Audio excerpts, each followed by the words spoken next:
If I say there's no moral lawgiver or delude myself into thinking there's no moral lawgiver, then there's nothing such as good and there's nothing such as bad, and the question breaks down and it disintegrates. You see what I'm saying? I hope I'm articulating myself well enough. But so intellectually that breaks down.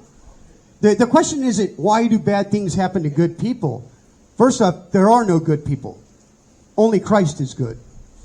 And the question is why is there any good at all in the world?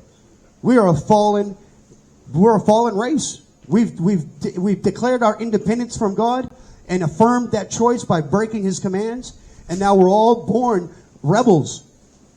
We're all born rebels and separate from God, and the most important part of our personality, the spirit, is now dead to the most beautiful, to the life itself, God.